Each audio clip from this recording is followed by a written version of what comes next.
people like me. You need people like me so you can point your fingers and say, that's the bad guy. That's the bad guy. That's the bad guy. That's the bad guy. That's the bad guy.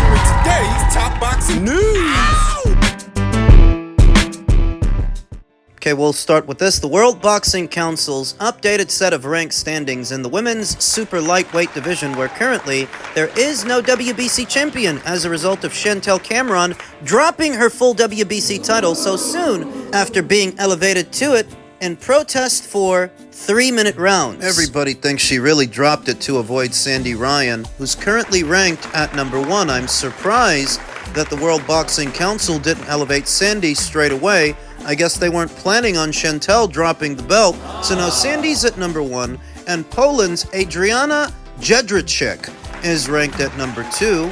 Mexico's own Carla Ramos Zamora is ranked at number 3. In a bizarre twist, Helene Conart is ranked at number 4 after having knocked out Adriana Jedrzejczyk in what was Adriana's last fight. That doesn't make sense. Helene should at minimum be ranked ahead of her. Flora Pili is ranked at number 5. Oshin Diryu is ranked at number 6. Questions that need answers. Is Sandy Ryan gonna take this opportunity to become a 2-weight world champion by moving down from welter down to junior welter on the premise that the WBC title is now available and she's ranked at number 1? Sandy Ryan is not a small woman. I can't remember the last time Sandy Ryan would have made 140 pounds. She's been at welter for the last few fights. Now in her early 30s, can she actually get down to 140? Because if she can, there's a world title waiting there for her, the chance to become a 2-weight world champion. And the girls in the World Boxing Council's current rank standings, I would pick Sandy Ryan to beat every single one of them. Last in action 2 months ago in September opposite the ring of then unbeaten Jade Grierson, who Sandy Ryan decisioned in what was a lopsided fight. She's back in the winner's bracket. She's got the chance to become a world champion. The question is, can she actually get down to 147 pounds? To get down there, she would have to cut an additional 7 pounds, and I reiterate, Sandy Ryan is not a small woman. 7 pounds is a lot. I also remember hearing a few weeks ago that Sandy Ryan's last fight against Jade Grierson was her final fight under her existing Matchroom contract, and she's currently a promotional free agent. Does she stay with Matchroom on the premise that she could become a world champion very soon, or does she migrate over to MVP, where Chantel Cameron is? I don't expect to see Sandy Ryan box again in what remains of this year. There's just not that much time left, and there are questions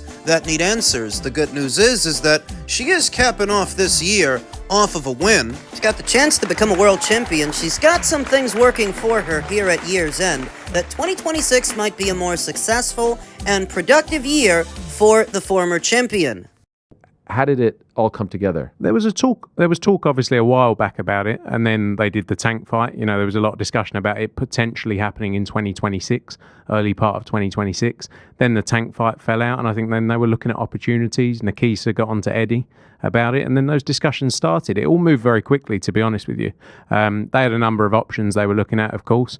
We didn't really think he'd be mad enough to take the Anthony Joshua fight, but fair play to him. He did it. But yeah, very quickly. It was done within a week or so of it happening. So yeah, a big move. So initially, did you guys think, because I heard Eddie say somewhere, it might have been TalkSport, where he was like, look, I told these guys, like, you're not going to use Anthony to, like, you know, say, hey, we tried and it didn't work out. Did you guys think initially, like, this is all just games?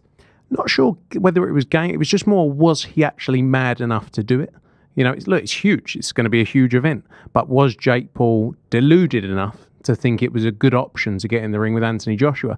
AJ's up for anything. You know, there's lots of people who have a view on him taking this fight, and everyone's got a view, and everyone's right to have their own view on it. But, you know, he was always going to have a warm-up fight, a comeback fight. So why not do it against Jake Paul for a load of...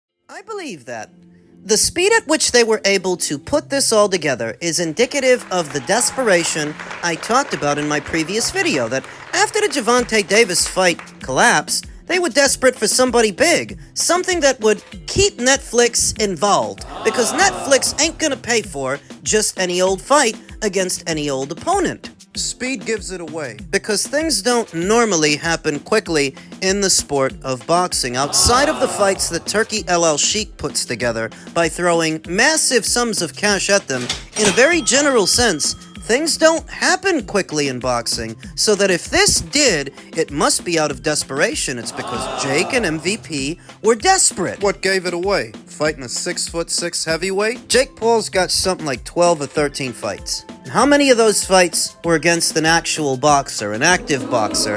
And how many of those active boxers were actually heavyweights? By my count, the only heavyweight he's ever fought is a 56-year-old Mike Tyson. Jake was bigger than Tyrone Woodley in their 2 fights. He was bigger than Nate Diaz. He was bigger than Ben Askren. Would have been bigger than Gervonta. So if he bounces from Gervonta over to Joshua, if that doesn't tell you it's desperation, the speed at which they put it all together, that might's what gives it away. Things don't normally happen that fast in the sport of boxing, let alone fights this size for this amount of money. 1 part desperation, 2 parts delusion. Jake Paul would have to be delusional to think he can actually win this fight, that he stands a chance of beating AJ. Well, I've heard some people, like, everyone has a take on this, as you said. I saw David Hayes say this, Tony Bellew as well, like, he could die. And so you alluded to the fact that, like, is he deluded enough to do this? Do you think this is a mistake for him? Forget the business. You know, people can die in boxing, and there have been some awful, scenes. Do you think that he is making a huge mistake from a health standpoint or a safety standpoint to fight someone? We saw what he did to Francis Ngannou. It was shocking. He's not Francis Ngannou. He doesn't have that size and that experience. So what do you think? Yeah, look, it's a dangerous sport. We have to accept, obviously, it's a dangerous sport, and everyone has to put the measures in place to make it as safe as they possibly can. It's a huge risk. It's a huge risk. You can't look away from that. But then I think as well, Jake Paul fighting Mike Tyson was a huge risk for Mike Tyson at his age. Was a dangerous thing to do. And it's part and parcel of it. The reality is, and this is the world we live in, people are going to tune in. People are going to tune in because they either want to see Jake Paul knocked out, or some people are deluded enough to think that Jake Paul can beat Anthony Joshua. But, if I was in the position representing Jake Paul, would I say get in the ring with Anthony Joshua? Hell no. Maybe if he'd stepped up in the right steps. He's never really been in there with anyone of any sort of boxing's true. He fought Chavez, obviously, but Chavez way beyond his best. He's not an active fighter that's lived a life. But he's always got in there and done what he had to do. Jake has. But it's just that step too far. And I think he's got people around him who truly believe that Jake can beat Anthony Joshua. I've seen clips of Jake Paul saying he's slow, he's got a bad chin. Like, what are you talking about? Or if they believe it, well, fair play to them. I'd like to be as delusional as that. They must be delusional, because there is a separate report indicating that not only did Anthony Joshua accept this fight, but so did Terence Crawford. Terence was willing to stand in for Gervonta after that collapsed, and the fight that they went with, the one they accepted, was Anthony Joshua. So they must think that Anthony is more beatable than Terence Crawford. Terence, who is naturally smaller than Jake Paul, they decided to fight a heavyweight instead of him. These guys are out of their fucking minds. The official statement was that they reached out to 30 boxers and 30 accepted, but as you can imagine, not all 30 of those boxers are the biggest of the big names, big enough to keep a Netflix involved.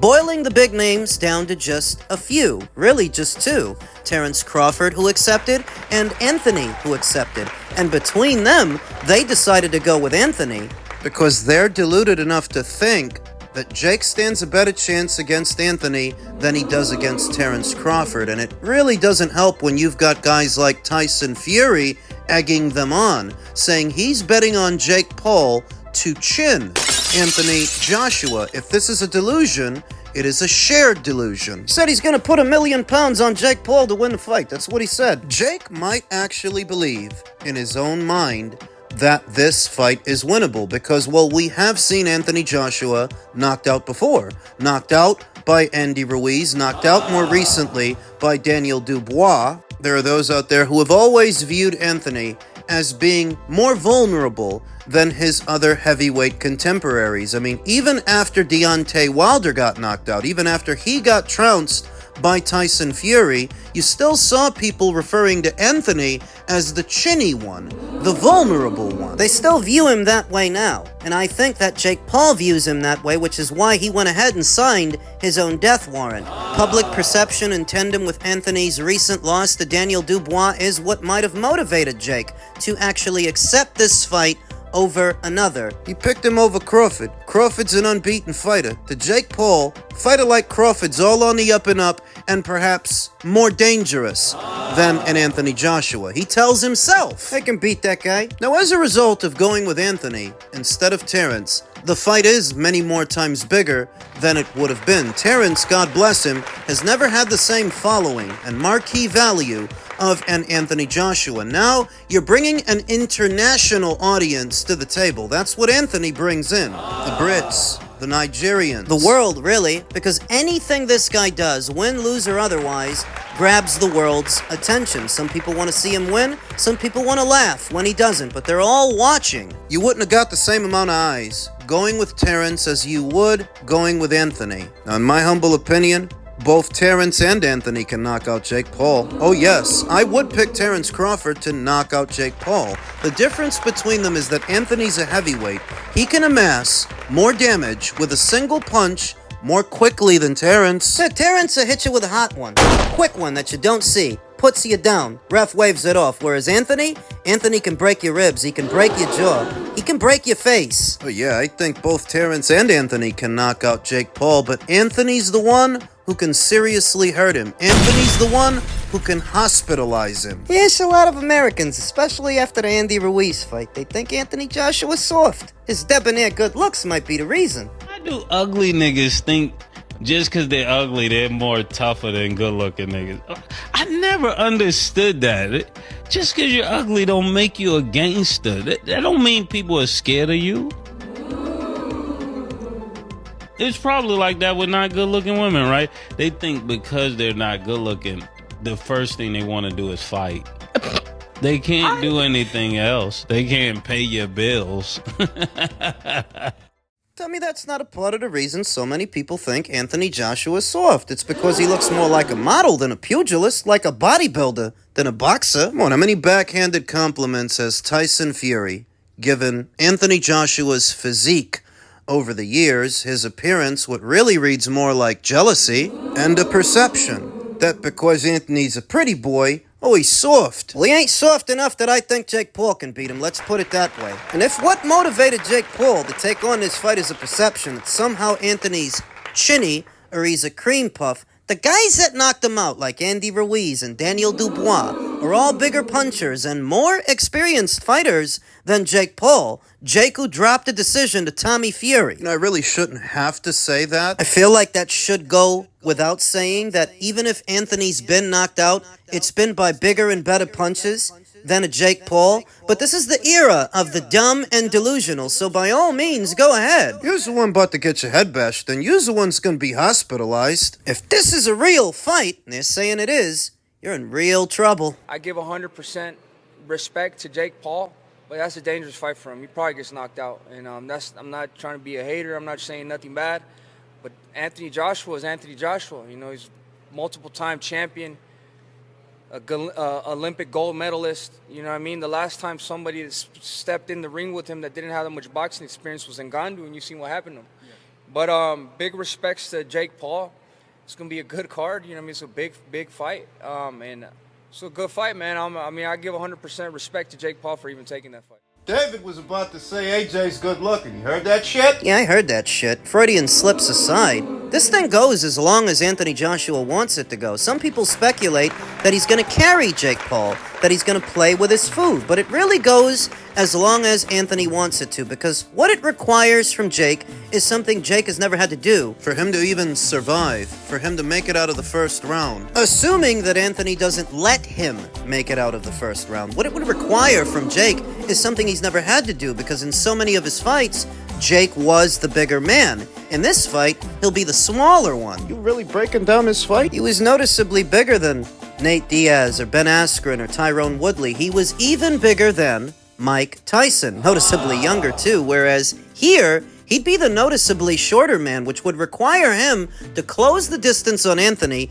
get on the inside, and let punches go. If you've been watching Jake Paul's fights and how he normally goes about fighting a fight, he's on his toes. He's moving lateral, moving away from the target and staying behind the jab. Oh my fucking God, he's breaking down the fight. Jake Paul normally fights a long-distance fight on his toes. The reason you can't do that with AJ is that he's tall enough and long enough where doesn't need to be close to you to hit you. If you're creating space against a taller, longer fighter, you're going to be at the very end of the punch where the most power is, allowing that taller fighter to drive it forward and turn into it. But that is how Jake Paul normally fights. On his toes, moving away from the target, and staying behind his jab. Against Anthony, his best bet to win is to step into the jab, close the distance on Anthony, get inside on him. Does Jake even know how to do that? Has he ever had to? No, he hasn't. And even doing that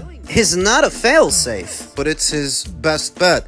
Jake Paul being the smaller fighter, smaller guy, he's likely looking for the overhand right, over the top, to counter the jab. AJ being a taller, longer fighter, he's got to punch down to hit Jake, and Jake is likely looking for the overhand right to counter the jab over the top to catch him in the temple. That's what they might be thinking. That's what Jake Paul's training team might be training him to do. But bear in mind that it's not a full training camp. He's got a little under 5 weeks to get ready for this. You were training for a what? 5'5", 5'6" lightweight, a southpaw. Now you're training for a 6'6", 200 and change orthodox fighter, and you've got under 5 weeks to do it. Good luck. Any fight that Jake goes into against any professional boxer, any active boxer, comes with the built-in excuse that Jake is a novice. He hasn't been at this all that long, or at least not as long as active professionals, so that if he loses, no harm, no foul. Good on him for showing some balls, for showing some moxie. The irony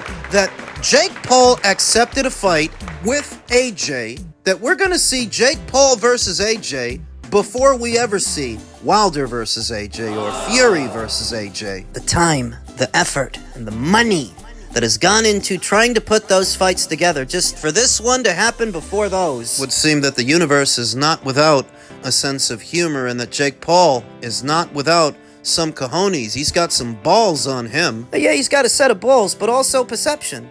The perception is that Anthony Joshua is a cream puff. While he's built like an Adonis, he's a chinny guy. Well, that's what they think. That's what they tell themselves. And that's why Jake Paul could be going to the hospital in about 5 weeks' time. Listen, even the punches that Jake Paul blocks, they're gonna hurt. He's gonna feel the wind of those punches. And at some point, he might decide, yeah, this is a mistake. I fucked up. I'm talking about in a fight. I'm talking about after the bell rings. He might get hit with a shot, take a knee, stay down, or survive a round, don't come out for the next one. He's in trouble.